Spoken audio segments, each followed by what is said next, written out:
حبيب الله اللهم صل على سيدنا محمد وأجل الظالمين بالظالمين اللهم صل.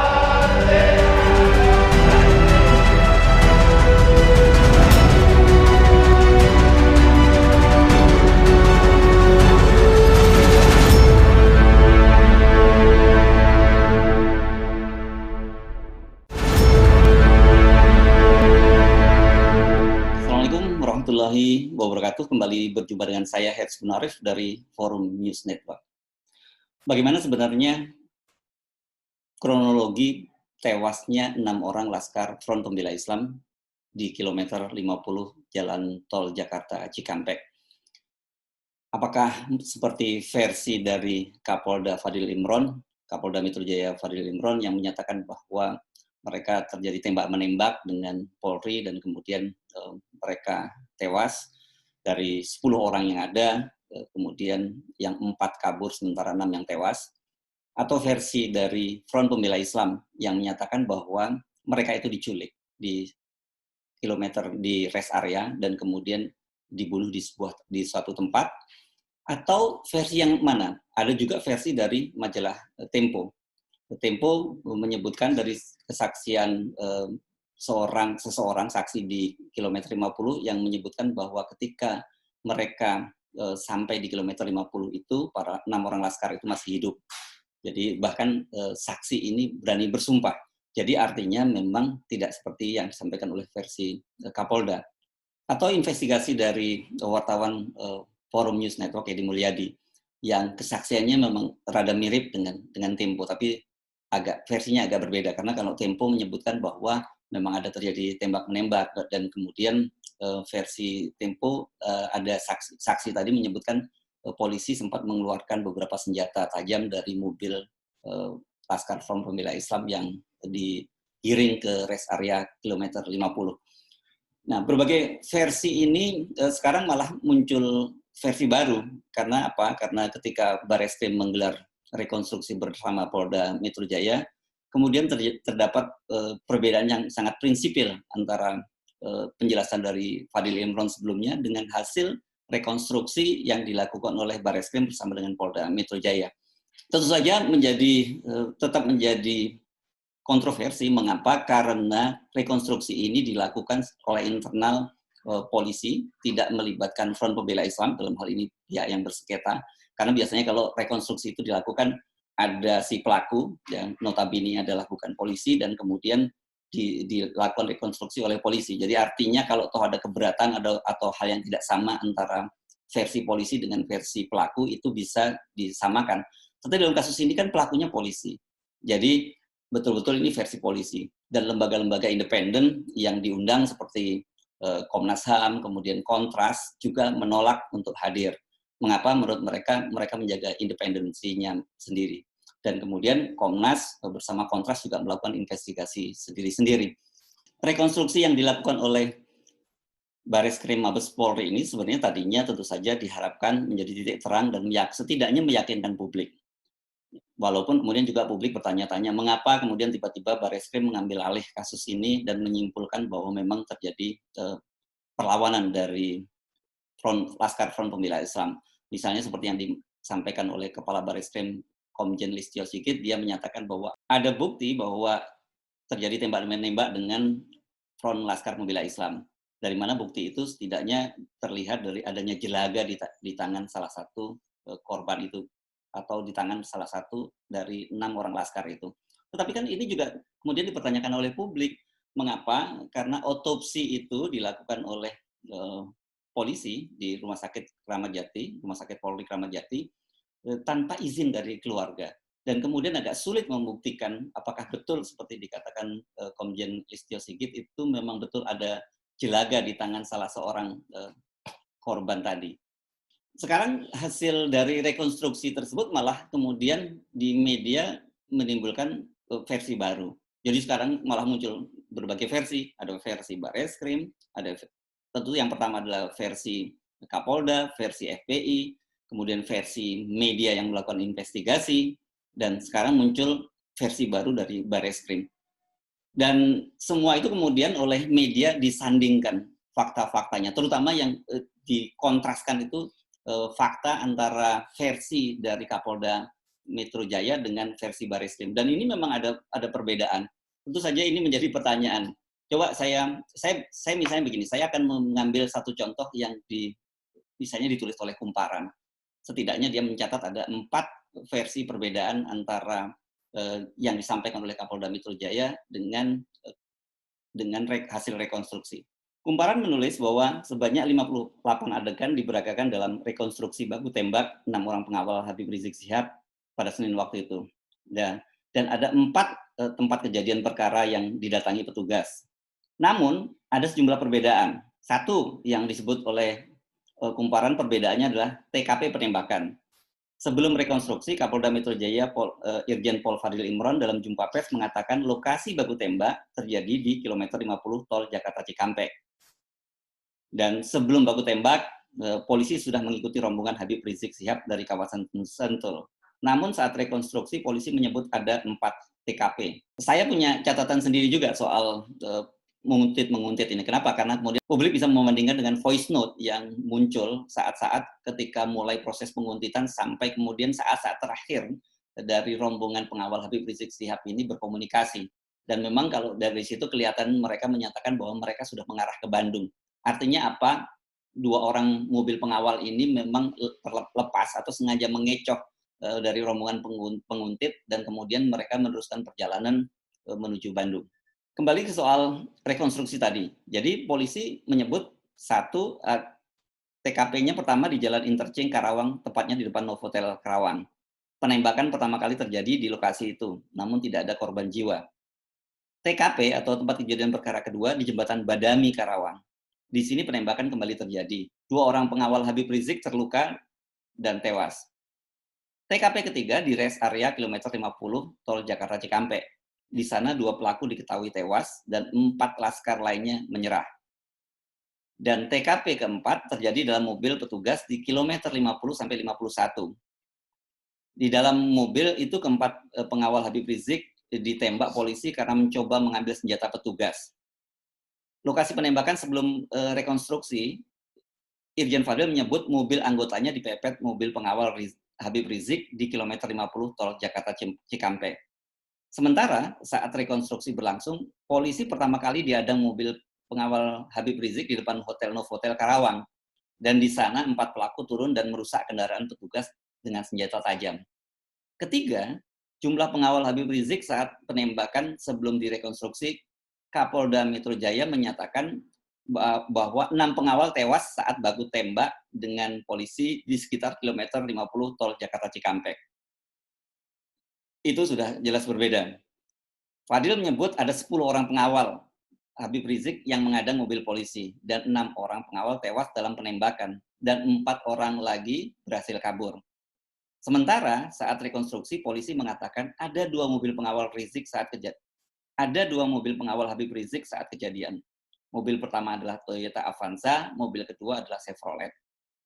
Dan kemudian polisi fokus mengejar pengawal yang ada di dalam mobil Chevrolet sehingga terjadi tembak-menembak hingga ke dalam tol Jakarta Cikampek. Saat rekonstruksi, polisi tidak merinci berapa total pengawal Habib Rizik saat penembakan terjadi. Yang menjadi fokus di mobil Chevrolet ada 6 pengawal. 2 tewas diduga terkena tembakan di Jembatan Badani, dan 4 lainnya di KM 51 Tol Cikampek. Yang keempat, perbedaan berikutnya adalah lokasi dan proses tewasnya pengawal Habib Rizik. Irjen Fadil saat jumpa pers membeberkan kronologi baku tembak antara polisi dengan pengawal Habib Rizik. Saat itu ia menjelaskan 6 pengawal Habib Rizik tewas dalam baku tembak usai dipepet di KM 50 Tol Jakarta Cikampek. Sementara dalam rekonstruksi yang digelar dini hari, dijelaskan bahwa 2 pengawal Habib Rizik tertembak di Jembatan Badani Karawang. Keduanya tewas di lokasi. Polisi kemudian menembak 4 orang pengawal Habib Rizik yang mencoba merebut senjata ketika dibawa oleh polisi dari lokasi kejadian di rest area KM 50. Sementara 4 pengawal lainnya itu saat itu memang masih hidup disebutkan. Mereka diminta menyerah dan tiarap di belakang mobil saat polisi berhasil menghentikan laju mereka di rest area kilometer 50. Nah, polisi kemudian menggeledah mereka dan setelah penggeledahan 4 pengawal dimasukkan ke mobil polisi untuk dibawa ke Polda Metro Jaya. 3 orang ditempatkan di bangku mobil belakang, sementara 1 pengawal di bangku bagian tengah. 4 orang pengawal itu masih hidup dan ditembak di dalam mobil karena mereka berusaha merebut senjata petugas. Peristiwa itu terjadi di KM 50 sampai KM 51 Ini jadi jaraknya memang ada jarak 100, 200, 300 kalau di jalan tol itu. Kemudian polisi lalu membawa keempatnya ke Rumah Sakit Polri Kramat Jati. Perbedaan fakta yang disampaikan oleh Kapolda Metro Jaya dengan hasil rekonstruksi ini tentu saja semakin membingungkan publik. Sebenarnya versi mana yang benar? Apalagi dengan catatan bahwa seperti tadi disebutkan bahwa ini adalah rekonstruksi yang dilakukan oleh internal polisi. Kalau disebut ada eksternal itu yang hadir adalah Kompolnas. Namun seperti kita ketahui sejak awal posisi Kompolnas ini memberikan semacam justifikasi terhadap tindakan yang dilakukan oleh polisi. Kemudian tentu saja sekarang publik berharap muncul versi yang lain. Komnas HAM juga sudah memanggil Kapolda Metro Jaya Irjen Pol Fadil Imron, dan menurut Komnas HAM, Fadil sudah memberikan penjelasan. Tetapi penjelasan yang mana? Sebab seperti tadi sudah dikatakan, penjelasan Fadil Imron sendiri yang pada jumpa pers pada hari Senin tanggal 7 lalu, itu berbeda dengan rekonstruksi. Nah, publik berharap akan muncul versi yang lebih independen dari Komnas HAM. Dan kalau memang betul independen ini setidaknya pasti akan mengejutkan. Mengapa? Karena fakta, terutama fakta penembakan itu yang harus menjadi titik kuncinya. Sebab menurut Komnas HAM ini dua hal yang berbeda gitu, antara tembak-menembak atau merebut senjata dan kemudian ditembak. Dan kemudian kita tahu dari ketika jenazah itu dikembalikan kepada keluarga dan dimandikan, mereka menemukan bukti-bukti adanya penembakan dari jarak dekat dan kemudian semua penembakan dilakukan pada titik yang mematikan. Pengakuan itu setidaknya muncul ketika keluarga dihadirkan dalam rapat kerja dengan Komisi 3 DPR beberapa hari lalu dan mereka menjelaskan adanya titik-titik tembakan dari para korban tadi.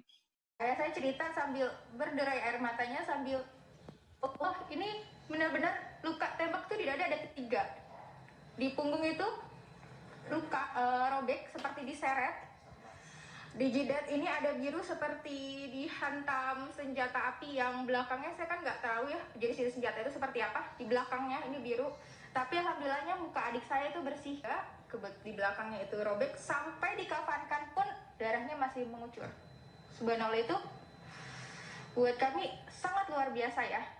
Itu benar-benar seperti pembantaian yang berarti kan seperti tidak ada perlawanan di sana.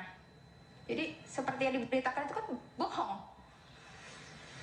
Itu yang membuat kami, ya Allah, ini saya udah gak bisa berkata-kata lagi. Sekarang ini pemerintah menghadapi 2 front persoalan dari sisi opini publik. Satu, tentu saja berkaitan dengan pertanyaan-pertanyaan publik yang muncul berkaitan dengan duduk persoalan bagaimana tewasnya 6 orang laskar Front Pembela Islam ini. Dan kalau kita mengamati di media sosial itu arus yang terbesar adalah macam sikap a priori dari publik terhadap kinerja kepolisian. Kedua, yang juga dihadapi oleh pemerintah, persoalan ini perlawanan secara pasif dari publik, terutama para pendukung Habib Rizik Syihab.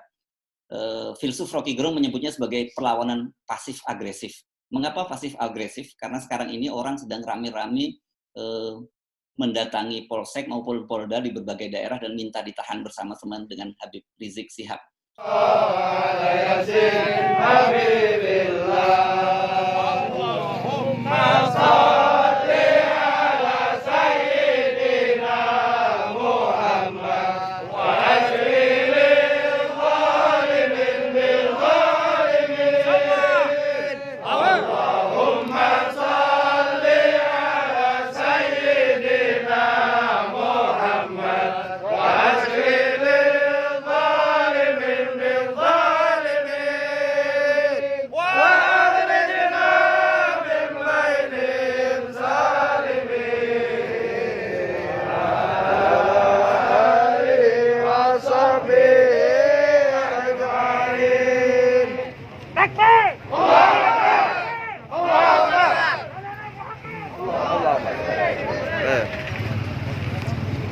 sangat fenomenal apa yang terjadi di Ciamis. Mereka ribuan orang bahkan datang dan rame-rame dan kemudian menyerbu dan ingin masuk ke dalam sel tahanan di Polres. Jadi kami akan meminta masuk ke sel.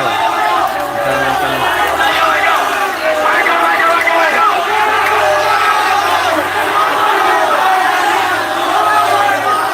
meminta masuk ke sel. Meminta masuk ke sel menggantikan Habib Rizik.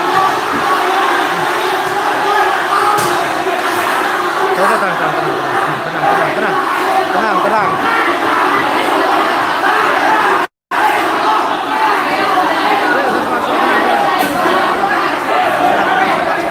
Ulang kalinya.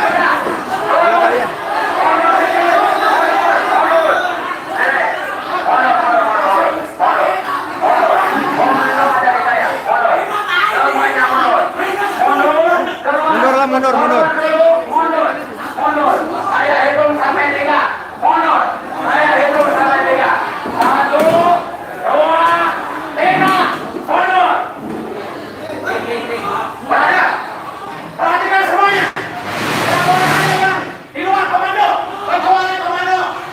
Soal ini tentu saja harus dibikin titik terang, karena itu tentu kita bisa memahami mengapa organisasi-organisasi besar menuntut agar dibentuk tim independen. Karena apa? Karena tadi berkaitan dengan tingkat kepercayaan publik yang sangat rendah terhadap lembaga kepolisian maupun pemerintahan. Organisasi-organisasi besar seperti Muhammadiyah dan banyak organisasi keislaman lainnya sekarang ini sudah menyatakan harus dibentuk tim pencari fakta secara independen. Dengan begitu duduk persoalannya menjadi jelas. Ini harus disikapi secara bijak oleh pemerintah. Sebab dalam sebuah negara demokrasi itu tingkat kepercayaan atau public trust itu sangat penting. Bayangkan kalau sebuah pemerintahan kemudian rakyatnya tidak lagi percaya apapun yang disampaikan oleh pemerintah. Termasuk kemarin juga penjelasan dari Presiden Jokowi di Istana Bogor yang dianggap tidak memuaskan harapan publik. Yang terjadi pemerintah ini sesungguhnya tidak memerintah atau government but not governing. Saya Hersun Arif. Assalamualaikum warahmatullahi wabarakatuh. Jadi kami akan meminta masuk ke sel. Dan akan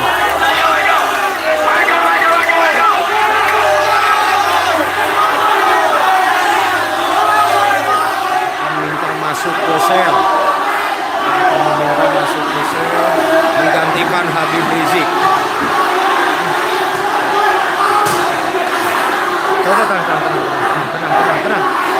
Tenang.